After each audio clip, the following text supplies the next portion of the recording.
Welcome to the Talking Single podcast, a podcast featuring 4 single successful Black women living in London. Join us each week as we share our stories, experiences, the highs and lows of navigating life, love, and everything in between.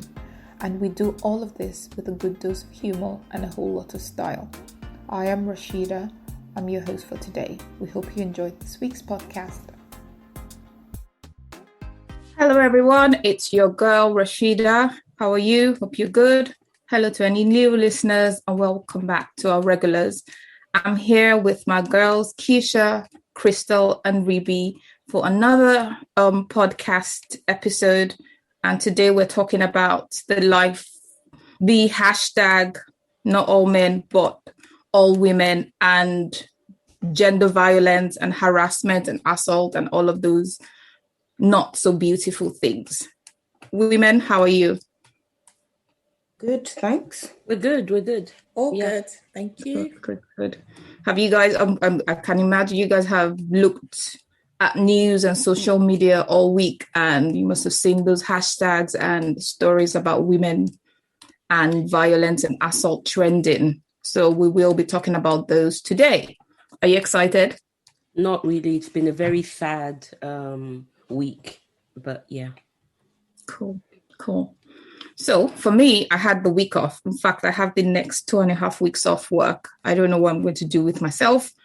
And I've had quite a lot of time to consume the news, both on telly, websites, social media, and all of those things. And for me, it's been kind of interesting because it's kind of just made me hyper aware of the different experiences that women have had, which, yes, I knew all women had it, but it's a sad reality, but it's somewhat comforting because it's a shared experience that most of us can relate to. So it all started, as Crystal mentioned in our last episode about the disappearance of a London lady, Sarah Everard, which eventually transpired as her murder, and a policeman has been held responsible for this. She disappeared 3rd of March, and her body was found 7 days later in some woodlands about 50 miles or 85 kilometers away from where she was last seen. First, I would say our thoughts and prayers are with her family, her loved ones, and to everyone that has suffered some sort of violent abuse or harassment or murder. We are thinking of you and praying for all of you. So, which has kind of brought me to this episode. The response, as I said, it has been overwhelming. Lots of women, just like you all and I, have had similar experiences of harassment or terrible toxic behavior by men. This has kind of made us realize that we have some everyday stresses and worries about being a woman, leaving your house and just trying to navigate love, life, and everything in between without getting harassed or killed or assaulted by men. I'm sure you guys can relate to all of that. So, yeah, definitely. All of us have that. And from several conversations with different people, I think there's some sort of disconnect on what constitutes harassment. So, throwing it back to you guys, what do we think constitutes harassment? Unwanted attention, a feeling on unease, if at any point where you make your disinterest unknown, any snide comment after that can make you feel a little bit uneasy, especially if you're older and more attuned to body language, and you can feel that you might not be safe, so to speak. I think that would, to me, constitutes harassment because already you've made me question my safety. Yeah. Or the person not accepting no. So if someone is trying to talk to you or take your number and you're just like, no, thank you, I don't want to talk to you. And then the person just keeps at it, like, will not take no for an answer. Yeah, I mean, it's persistent, unwelcome attention or advances, and often they can be of a sexual nature. And to your point, where, I mean, we don't want to kind of victimize every action, or make every action a crime. But if a woman has said no, or I'm not interested, or please leave me alone, and the person continues to make their intentions so overt, that would constitute, to me anyway, harassment. Harassment, yeah. Would you classify unsolicited, like dick pics, harassment? Well, like I said, I don't want to, I mean, this is my personal opinion, because, stupidity is not a crime, so if somebody sends a dick pic for the first time, for whatever reason, and you say, look, I don't appreciate such things, and the person then continues to do it, then I think they've crossed a line. And it's now then become harassment. To send it in the first place is just in poor taste, in my view. But when you continue to send things that are unwelcome, unsolicited, and you've been told stop and you continue, then I think, yeah, it's become harassment. I would have to, I kind of disagree in the sense that, why are you sending me a dick pic? Did I ask you to? Did I ask for it? No, I'm not saying it is right. I wouldn't necessarily say, I'm not sure if it's, I don't know. I just feel this is why I'm saying dick pics are, I think they're completely inappropriate. So let me just make my point very clear so that I'm not misunderstood. I'm saying that if somebody sends it the first time, it's wrong, it's inappropriate, it's stupid. When you've then told the person, look, don't be sending me this stuff anymore, and they continue to, I think then it's kind of like taking it to another level. That's what I'm trying to say. And I agree with you, but what I'm trying to say is the thought behind you sending me a dick pic. No, I understand. I want to know the thought behind you sending me a dick pic. And I think that is wrong. I think that we've also, as women, there's slightly another angle to this. There are some things that over time we've come to accept as the norm. I think 10, 15, 20 years ago, sending a dick pic would have been totally unacceptable and considered harassment. But now it's, social media is there. I think it's more a case of people are aware it's wrong, but do it for fun, or, for whatever reason. My personal feeling is, ideally, it takes a certain kind of person to send a dick pic in the first place. So you're already on shaky ground there. But if somebody makes it very clear that me as a different kind of person, I'm totally not interested in it, then I shouldn't receive them again. Or even any pictures of that nature. After that, I would now constitute it harassment. 10 years ago, I might have been shocked, and immediately at that point, it would have been harassment. But these days, I think I'll give you one chance and then, say no, and then I'd consider it harassment.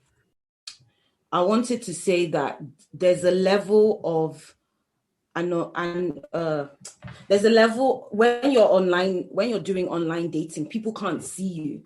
So people think it's okay to behave in certain ways, and they don't think it's wrong. But cussing a woman out, saying certain things to women that make them feel uncomfortable just because you're behind a computer, so wrong. Terrible. Just because you're behind a screen, so wrong. And there's a level of that people do, but because you can't see me, you think it's fine to do that.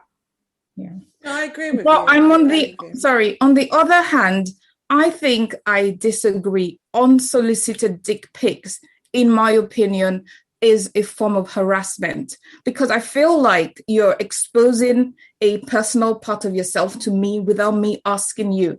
I would equate it to sitting at a bar, having a nice conversation with somebody, and the person just goes in and kisses me without my consent.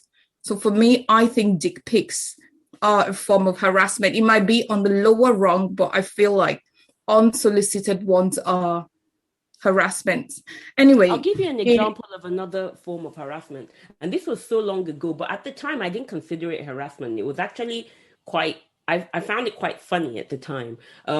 I was quite young at the time. I'd gone to the bank And on the way, while in the bank, I bumped into somebody I've never met before. And he was with, I think, a friend of his. And I think he was asking, how are you? What's your name? Blah, blah, blah. And I'm like, very polite. I was like, oh, I'm fine. He said, can I have your number? I said, no. And I thought literally that was the end of that. Only for me to get home and the doorbell rang. And I opened the door and this guy was there. He literally followed me from the bank home. And I guess maybe I was Were your parents home? My parents weren't home. And I think I was very naive at the time. I actually just laughed. I'm like, how on earth, as in, really? I was like, really? And he was like, I'm so sorry, but, you didn't give me your number and I think you should give me a chance, blah, blah, blah, blah. But at the time, it was all rather funny and perversely flattering. I think that kind of behavior, I would immediately be on my guard because I think... And dial 999 next. I think sexual violence against women probably has increased over the years. I think at the time when that person did it, I think he did it in innocence, like as a laugh.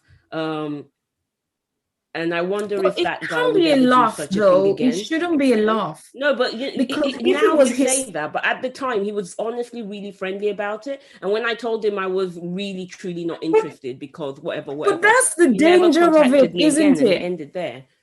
But that's the danger of it. People that will not take no for an answer. So at the point, you say that, but he did take no for an answer because he didn't. He followed you home. I don't think we can vilify all people. We need to know their intentions. It doesn't matter what your intentions are. I do not give a hoot what your intentions are. If you make me feel uncomfortable, then you're harassing me. But that's what I said. I didn't feel uncomfortable. But you're missing what I'm saying. I said I did not feel uncomfortable when he did it.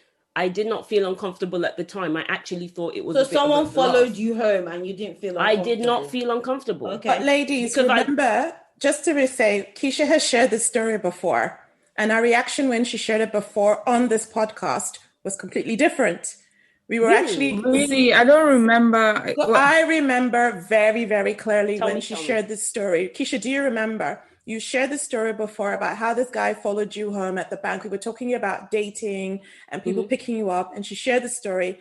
And our response was different, which is to the point. She didn't say she didn't give him her number. She said he followed her home, and at the time she thought it was a little bit odd, but he seemed sincere. Yeah, so my point is, and we can have different perspectives. We are all entitled to our views. What I do completely agree with is unsolicited advances continuously constitutes harassment. Harassment. That I think we can all agree on. I think we all agree. So Ribi, while you're talking, have you faced any sort of harassments? How did that make you feel? Would you like to share a story? Yeah, I'll tell you. So this happened to me many, many years ago. I think I was in my late teens. I was coming back from work. I was on the bus, and it must have been about maybe 8 p.m. And I got off the bus, and I was going to my sister's house where I was living at the time. I got off the bus, and I at the time, you're kind of conscious, but not conscious of what's going on around you. I noticed that I wasn't the only one that got off the bus. There were about 3 of us, we got off the bus. And I started walking. And I don't know, maybe it is upbringing or whatever that, your parents tell you when you're going, be mindful of your surroundings. I don't know what it was, but I at the back of my mind, I noticed that there was this younger boy that was walking in the same direction as I was. And so we were walking, and I was passing the last kind of corner shop before you get into some darker roads. And so I slowed down because I wanted him to walk past me. As you do? Sorry? As we all do when you're walking, you kind of slow down, let the person go past you. Exactly. So I slowed down to let him walk past me. But as he got to me, he then said something. I cannot remember what he said. It was way, way back then. The way he said it was extremely suggestive, and I immediately felt extremely uncomfortable. So I did not respond, and I stopped. completely stopped where I was, because I was like, one, I don't want this guy to walk with me into a dark street, and I too do not want him to know where I live. So I stopped, and the corner shop was the last safe space that I knew. And then the guy then said, I can't remember exactly what he said. He said something like, would you like a quickie or something like that? Very, very overt, suggestive statement. And immediately I said, get away from me. And he was like, what are you afraid of? Are you a virgin? Have you never had sex before? And in the middle of the road, pulled out his dick in the middle of the road in front of me, and he flashed me. Immediately, I went into the corner shop, and I went to the guy at the corner shop, and I said, this man is harassing me. And the corner shop guy said, you wait, you do not go anywhere. I'm going to check that the area is safe. And the corner shop guy, he came out, he checked, the boy had gone away. And then the guy in the corner shop allowed me to use his phone to call my sister and my brother-in-law, and then they came and they walked me home. Yeah. It was a horrible experience, and after that I stopped, I switched my shift so that I would leave work early. And I was always much more observant of when I got off the bus, who was getting off with me. Yeah, those stories. So I'm going to share one quick story as well. Like about 3-4 years ago, I was walking home after a night out with my work colleagues, and this would have been like almost midnight. And it's a 5-minute walk from the station. And I remember when I was walking, I saw a guy on a bicycle cycling in a direction opposite to me. And my first thought was, why the hell is someone on a bicycle at 1:45 midnight? And that was the only thought in my head, but I noticed him. Walked into my development. Just as I turned into the development, I saw the same cyclist coming right behind me. And there and then, I knew this person had followed me because he was cycling in the opposite direction. And I literally legged it. We had a security office. I just legged it to the security office. And I'm like, there's a man following me. And as the 2 security guys came out, we just saw him cycle past the office. And I'm like, that's him. One of them was a Nigerian guy. And he is obviously protective of another Nigerian person, I guess. And he yelled at him like, what are you doing here? Get out of here. You don't live in this development. And the person cycled away really quickly. Then they walked me all the way to my door. But I remember that night, for a long time after that, I stopped staying out late because I was worried, somewhere in the back of my mind, I was worried that I'd see the cyclist over and over again. But I never did, or I didn't recognize him. But luckily for me, at that point, there were people I could run to. But my thoughts were, even if the security guards were not there, I would have just legged it into my flat, screaming at the top of my voice. Yeah, so anyway, let's go on to, lots of women get harassed. As we've said, now I'm sure, Crystal, sorry, I didn't come to you, but I guess I'll come to you later on. Lots of women get harassed. And there, obviously, when anybody is harassed, there are 2 responses. And the most common one most times is you just shut up and do nothing because you're afraid, or for whatever reason, most women don't do anything. But sometimes, as you would imagine, there are women that would stand up and be brave and fight. And one of them, I guess, by default, as we've said, for whatever reason, women have been quiet for so long. Maybe it's the fear of repercussions of victim blaming, because the next question, most of us will imagine, is why was she out late at night? What was she wearing? Had she been drinking? And those are not the questions I imagine we should be asking anybody that has faced any sort of assault or harassment. I'll just give one quick example about a woman who stood up and actually got the law changed. So her name is Gina Martin. Up until 2019, the UK did not have any laws against upskirting. You guys know what upskirting is, right? Yeah. Yep. Yeah, filming under for the benefit of those that do not know what upskirting is the secret recording of under women's clothes. The law at the time was, if the woman was not wearing knickers, then the person would have been prosecuted. But if you were wearing knickers. There was no law. So this woman, Gina Martin, started a 2-year campaign with the parliament, and she managed to get the law changed in 2019 to the Voyeurism Offences Act of 2019. This was passed in April. Would you believe by Christmas, 10 men had been prosecuted by this law she campaigned to change? One of them was a non-pedophile, and the other was a man that was found to have over, I think, 200,000 indecent images on his computer or on his devices. And I guess, as we say, this is an important law that she helped to make the world or the UK a better place for women, because any man, as in, I guess the theory is any man that is a perv will not only upskirt, he might be a pedophile, rapist, assaulter, abuser, and all of those terrible things. So she got up and made a change. So I guess it's not the easy option, but she did it. So, Crystal, as in back to give you some time to speak, because I'm aware that I didn't give you any time to speak earlier on. Doesn't mean I don't love you, I do. Why would you think women don't report? A lot of women aren't believed when they report. And also, the questions of what were you wearing, where were you standing, what were you doing? Why do you think those people ask those questions though? I don't, because it's the woman's fault. You have to dress a certain way, be a certain. But then when you say that, Sarah Everard did everything right. She wasn't wearing anything that was suggestive. She was wearing gloves. She was wearing her mask. And so I don't know why people blame the victim. I have no idea. And also sometimes women don't even know they don't know what harassment is, because it could be that person has been harassing you for a long time and it just ends up in a very terrible thing. But you, at the time, you're like, I feel uncomfortable, but maybe he's just this way, maybe he's just that way, until it becomes a big thing. And women don't report because there's shame.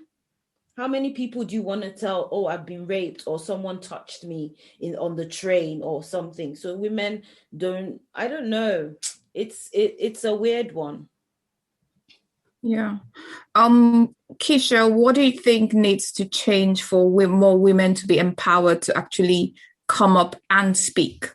Well, before you answer that, let me give you a few stats. As the resident statistician, if that's the word. So it says nearly a quarter of women have experienced sexual assault or attempted sexual assault since the age of 16. More than 750 adults aged 16 to 74 were victims of sexual assault or attempted sexual assault in the year ending March 2020. Out of this 750, 750,000 adults, right? Out of that, 618,000 were female and the rest were male. So 4 times as many women have been assaulted than men. So that's harassment. For reporting, is the Office of National Statistics says fewer than 1 in 6 assaults are reported to the police. Of those that did not report to the police, some told other people, not the police. Some stated as embarrassment as a reason for not reporting. Some did not think the police could help. And a huge portion thought it was humiliating to report or make it a permanent record. Rape, which is a very big thing. The number of prosecutions, which they believe is a reason why many women don't report rape. The number of prosecutions in the UK has gone down. So it fell by 30% in between 2019 to 2020. The number of convictions as well is down a quarter. for the year between 2019 and 2020. Even though the number of cases has risen, the number of convictions still went down by 25.2%. These numbers, well, after summarizing it, these numbers shows the number of women raped, the number of women harassed has gone up, but conviction and prosecution is on the low. And I guess that's when any woman sees those stats, correct me if I'm wrong, they just think, well, nothing is ever going to happen. So Keysha, over to you. Are you surprised by these numbers? What do you think we kind of need to do to get this up, like the number of... I'm not surprised by these numbers. Okay. I think in terms of women, I think especially if you take into account that most of these rapes occur by people that are known to the woman, which is very different for men, as in, as you've said. I think a lot of women don't report it just for literally that reason. Maybe they're embarrassed to report it. They think it won't be taken seriously because the person is known to them. It might be humiliating. How do we change that perspective? How do we get... How do you think that should... I find it sort of a little unfair to ask from a woman's perspective. I think the law needs to step in and make it easier to report anonymously, and also to be able to gather evidence and do these things in an anonymous way. If they did that, I think then more women would come forward. But the fact that a lot of women don't want to go to court or are embarrassed, if the reports were more anonymous and could be investigated in such a way, then I think that would help. And if the police could let women know what is needed for those reports to be progressed, then, I think it would also help to educate us. Ribi, your thoughts very quickly. Well, try and make it quick. I don't think this is a quick one, but so from a legal perspective, any crime from our system is you are innocent until you are proven guilty. So the burden of proof is on the victim, and that already makes it very difficult, because as the victim of, and when it comes to certain crimes, that's fine, right? But when it comes to things like rape and sexual harassment and all of that, you've gone through a very emotional and invasive ordeal. And then because of the way the law is, you have to prove that somebody has violated you. So already the odds are stacked against you, because emotionally you have a lot to go through. And a lot of times you have to face your oppressor, the person who has violated you. You have to go and get, can you imagine having gone through some kind of sexual harassment or rape, and then you have to go to the police, and then you have to get you have to be cleaned up, evidence collected from your person. There's all of these relive that ordeal over and over again, right? It makes it really difficult for a victim who has gone through something like that, dealing with the emotional element of that, to deal with. That's a lot to ask somebody to deal with. So I do agree with Keysha that, the way there is a lot about how victims are taken care of, how they're protected, how they are supported throughout the process. And at the same time, I think the law has it really difficult, because at the end of the day, what you also do not want is people making accusations against other people as a form of control or power. So how do you balance it up? I don't think it is easy, but I think it starts by and I also think that in taking care of the victim doesn't mean that you're persecuting whoever the accused is. There's got to be a way that victims find it easier to kind of say what's happened to them. And then there's a way of finding evidence and convicting criminals. And I think that has not been explored properly, in my view. That's what I would say. Yeah. So next question to anyone that wants to answer. Do you think racial and cultural background also is also a factor when it comes to reporting? In that For instance, I would speak from an African perspective. A woman who has been assaulted or raped, I feel like based on our cultural background, is less spoken of, and you're more likely to be quiet, and you'd find fewer people that would support you without persecuting you, like, oh, you're a hoe, you wore that tiny skirt. Whereas in other cultures, you're less likely to be persecuted for wearing the short skirt, for instance, if you got raped. Or am I just blowing hot air out of Rasheeda land? So what I would say there is, there are a lot of, a lot of our African countries, as much as we love our countries, are very much male-dominated, masochistic. So it's set up to support men, and it doesn't really give women a voice. So when crimes happen to women, I think we discussed this earlier, the focus is, well, how come you let that happen to you? Why didn't you do the things that you're supposed to do so it wouldn't happen to you? Why did you stay out late or wear that skirt or put on that makeup, or you invited it to happen to you? Because that's the construct of our society, that is about our African society, that is, it's all about the man, and you as a woman, you're kind of a secondary actor. And because of that, if a woman was sexually assaulted or raped or whatever, she's not going to want to report it. Is she going to want to go to the police station? Imagine going to a police station in Nigeria to say that you've been raped. That experience is just going to be horrible, So, and I'm sure it's not just Nigeria. So it's not set up for a lot of women, unfortunately, to come forward. And the legal system, let's not even go there, does not even protect women in any case. So there's a lot more issues when it comes to African society.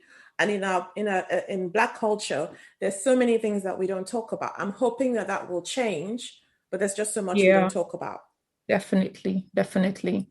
Cool. I mean, as we've all heard, there have been lots and lots and lots of stories around the UK, around the world, of women that have suffered abuse and murdered and all of those things.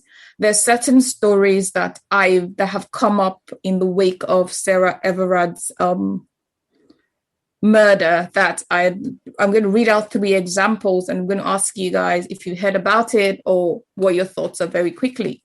So there was an attempted abduction of a schoolgirl sometime during, I think, October or November of last year, and she was saved by an unknown woman who noticed the man had his hand over her mouth and he was behaving strangely.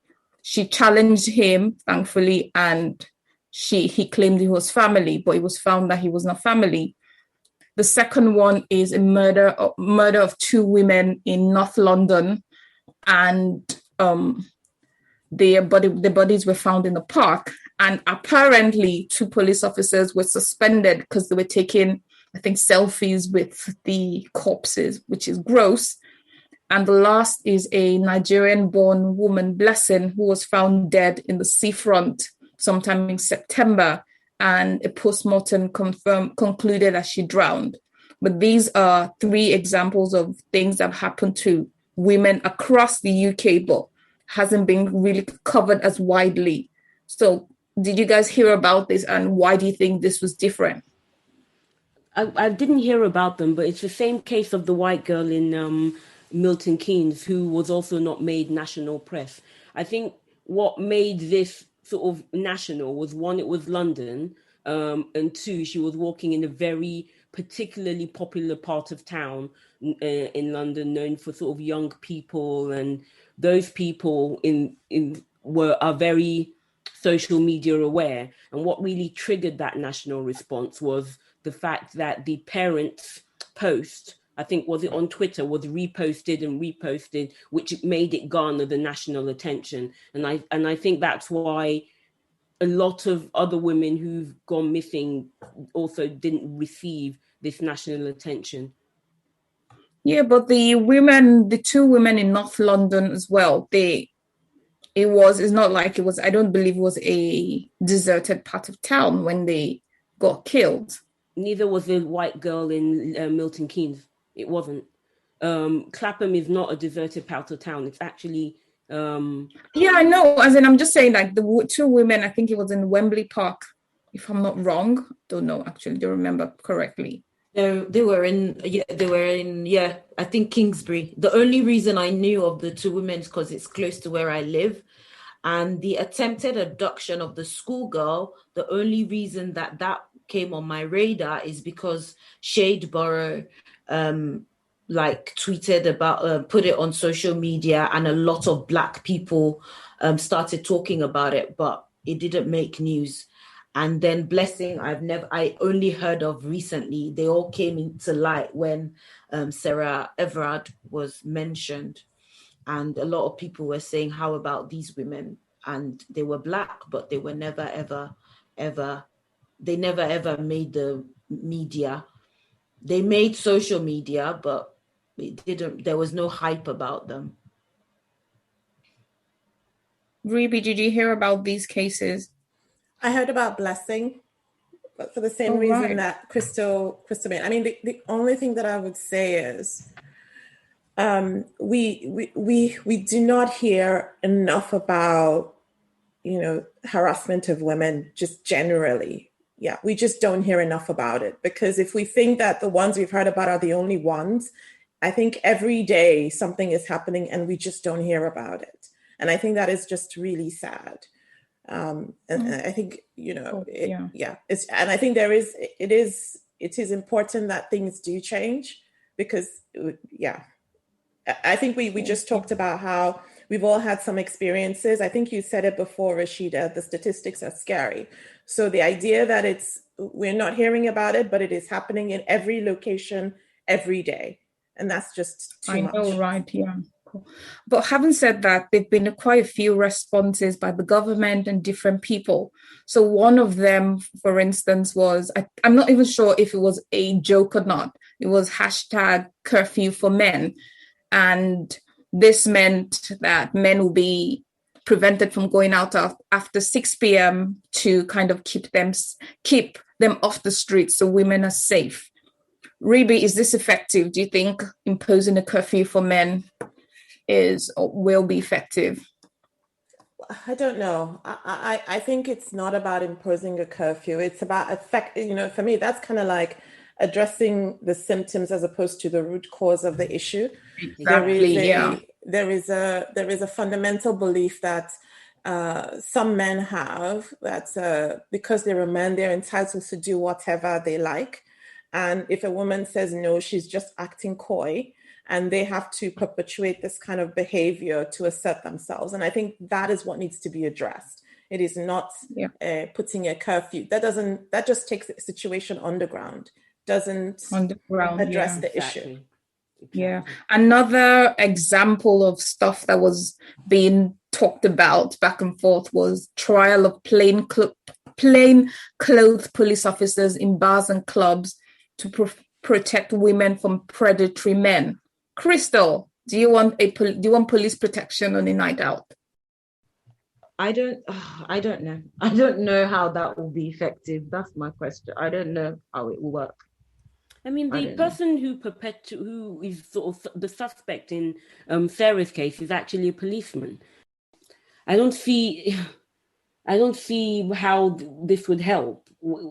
Would it deter people, or is it a case of if they're plain clothes, I don't know if I'm meant to go and meet them if I'm feeling unsafe. I just don't No, I think the idea is they're just walking around the club and just watching to see if a man is making a woman feel uncomfortable, or if he's just, there's some guys in the club, as soon as you see them, you're like, this guy's a perv, we need to stay away from him. So those sort of people get picked off by the police. Do what? They've not actually done anything. So what do you want to charge them with? I just feel like, again, this is like addressing the symptoms as opposed to the root cause of the issue. Well, I guess, we'll come to that actually. So I have a nice quick section on what we think should happen. Then there's another thing that's been going on for a while. It's called Ask for Angela, which is a code word that women give to bar staff if you feel unsafe on a date. This is widely known. Keysha, do you think it's effective? Well, I imagine since it's popular, it's somewhat effective. What are your thoughts? I've never had to use it, but then again, I don't really frequent sort of bars like that. But the fact you don't? No, listen, I don't. I thought you were a social butterfly. So, anyways, the the Ask Angela thing, I've seen it in toilets, in bars, in clubs, in restaurants, and I think it's more effective because that means I, as a woman, am determining whether I feel harassed, not, one policeman standing around or by telling guys to stay inside their house. I've been given that power, and I think it's widely known and it is effective. I think we just need to make it, as with anything, just give women more confidence to use it, and just help women not feel embarrassed to use it, which might be, the reason why they're not using it enough. Yeah, and the final thing I found as well is the UK government started this, I think it's a task force called Violence Against Women and Girls, or a strategy anyway. And it's some sort of consultation where they're going to get first-hand experience from people that have had these terrible experiences, and also focus groups in order to come up with strategies to change the law, as we've said, to kind of protect women and girls from assault, which I think is a step in the right direction. Don't know how quickly that would be done, but hopefully at some point in the not so distant future would have laws that would protect women from assault. Can I just say, amen to that. I am just not impressed by that at all. 10-week consultation. So we're talking about 3 months to do a consultation on things that have been happening for years. Is this the first time they've done a consultation? Have they not done one before? Have women not been campaigning and putting forward proposals for a long time? This is not being treated urgently. I am sorry. It is just not. It will take three months for the consultation. Then it will take another 6 months before they write a law. Then they will debate it for 6 years. And then finally it will come into fruition when my grandchildren have, graduated from university. It's a joke. They're not taking it seriously. I know.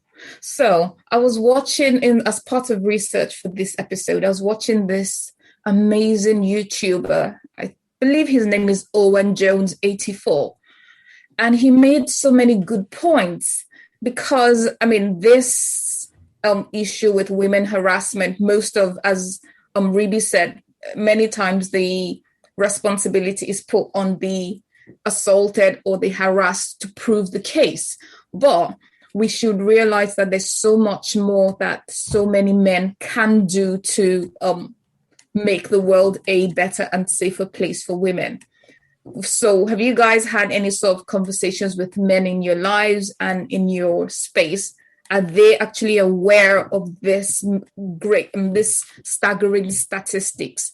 Because obviously the hashtag says not all men, but guess what? So who are the men then? If it's not, I guess I'm not saying it's all men, but who are these men that are perpetuating these terrible things? I think when people say not all men, even if you're not one of the men who does this, you must know if 97% of women have experienced sexual harassment, then somebody, as a man, somebody, your friend, your brother, your uncle has done something wrong and they're in your space. So you should be able, if you're not one of them, you should be able to educate those people around you that this is not right. And when they misbehave, you should be able to say, dude, you can't say that. You can't do that. Yeah. But Owen, the YouTuber, made a good point. He was like, a lot of these toxic behaviors that are harassment to women are stuff that certain men just think is masculine and it's a man's duty or a man's right to behave in such ways. And any man that challenges that is his masculinity and his sexuality is almost always questioned by these toxic men. So he explained that a lot of the men that stand up to these toxic men, they are met with homophobic slurs like, oh, are you gay? Is that why you're behaving like that? Men are supposed to do this. And I find that shocking. But I guess you have to stand up to these toxic men, right? Yeah, absolutely. Absolutely, yeah. And I guess what leads me to hashtag not all men, but all women. There are lots of men, there's been lots of responses on social media. Have you guys, in fact, the first question is, have you guys seen that hashtag on social media? What are your thoughts? I've heard it mentioned by other women, and I'm just going to say what those other women are saying. Men, it's not about you. It's not about you. So you don't need to be saying not all men. It's not about you. Solutions, do what you can do. Don't go around saying it's not me. It's not you, but as I said, your friend, your uncle, somebody you know is going around harassing women. Talk to them and stop saying, I'm not one of them. That's what I have to say on that. Completely agree. It is very similar to the response to Black Lives Matter when they say all lives matter. Yeah. Similar.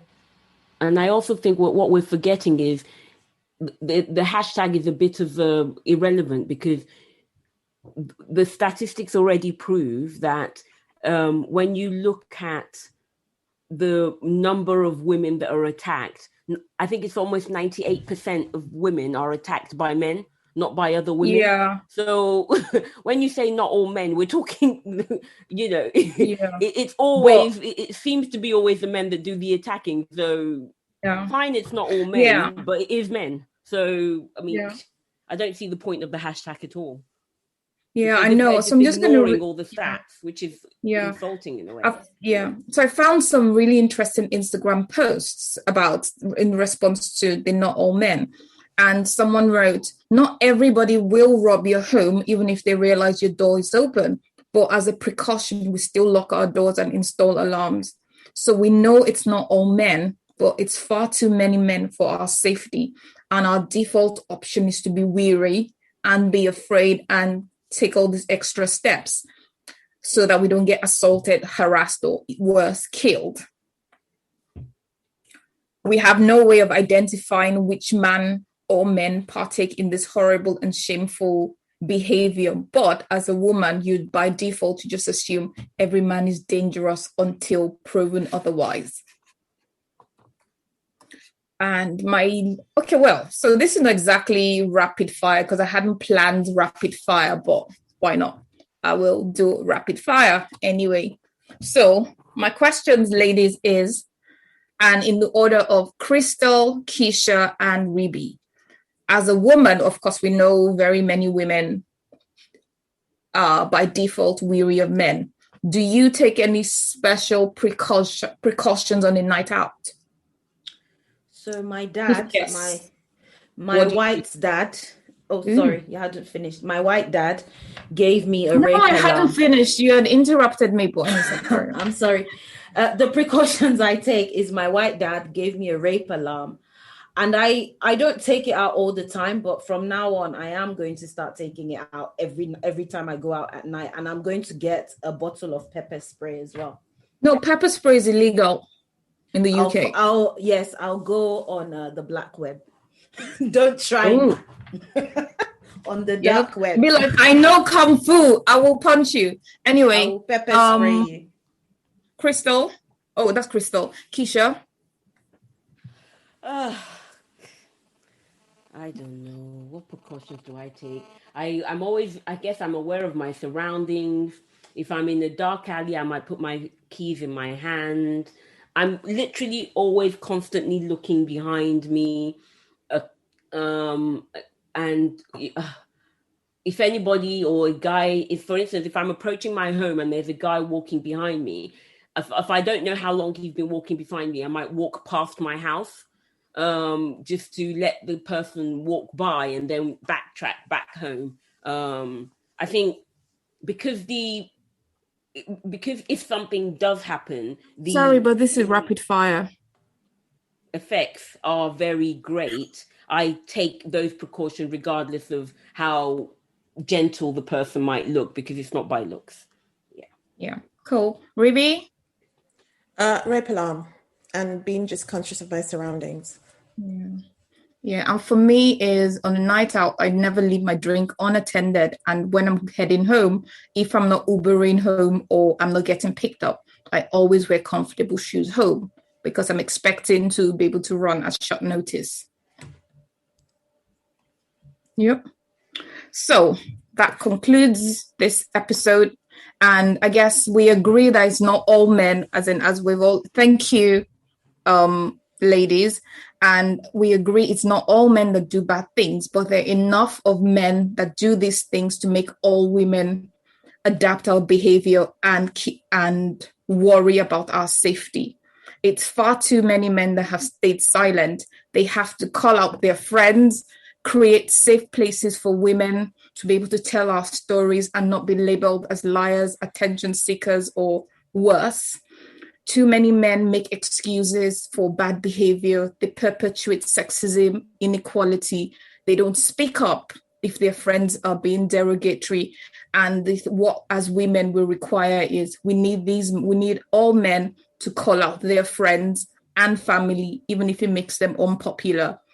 Don't catcall, because it's disrespectful to women, and many women are frightened because you have no idea who this man is and you just worry about your safety.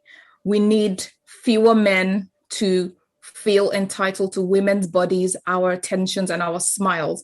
If we decide not to give you our attention, our body, or our smile, be okay with it. Walk away. We need more men to stand with us. We need more men to engage with us and understand our experiences and help us solve the issues. We need men that will actively educate themselves, listen to us, and provide us safe spaces. Having said that, we know there are a lot of men that stand with us and are decent human beings. We see you, we appreciate you, and we hope more of you join this movement to make the world a safer place for women. If you have been affected by sexual abuse or violence, help and support is available from a number of sources, and it's not limited to the ones I'll read below.